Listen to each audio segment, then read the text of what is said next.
ನನ್ನ ಮಗಳಿಗೆ ನಾನಂದ್ರೆ ತುಂಬಾ ಇಷ್ಟ. ಅವಳು ಒಬ್ಳೆ ಎಲ್ಲದನ್ನೂ ನಿಭಾಯಿಸ್ತಾಳೆ, ಮನೆ ಕೆಲ್ಸ ಮತ್ ನನ್ನನ್ ಕೂಡ. ಆದ್ರೆ ಇತ್ತೀಚೆಗೆ ಅವಳು ಕಾರ್ ಕೆಟ್ಟೋಗಿರೋ ತರ ಇದೆ, ತುಂಬಾ ಕಷ್ಟ ಪಡ್ತಿದ್ದಾಳೆ. ಆದ್ರಿಂದ ನಾನೇ ಹೇಗಾದ್ರೂ ಅದನ್ನ ರಿಪೇರಿ ಮಾಡಿಸ್ಬೇಕು.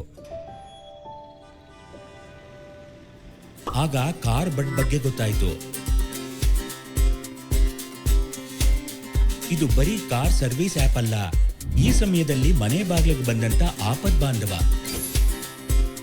ನಾವು ಕೇವಲ ಕಾರುಗಳನ್ನು ಸರಿಪಡಿಸುವುದಿಲ್ಲ, ಜೀವನವನ್ನು ಸುಲಭಗೊಳಿಸುತ್ತೇವೆ. ನಿಮ್ಮ ಗಮನ ಸಾಧನೆ ಕಡೆ ಇರುವಾಗ ನಿಮ್ಮ ಕಾರಿಗೆ ತಜ್ಞರ ಆರೈಕೆ ಹಾಗೂ ಪ್ರೀಮಿಯಂ ಸೇವೆಯ ಭರವಸೆ ನಾವು ನೀಡುತ್ತೇವೆ. ಕಾರ್ಬಡ್, ನಮ್ಮವರ ಖುಷಿ ಎಲ್ಲಕ್ಕೂ ಮಿಗಿಲಾದದ್ದು.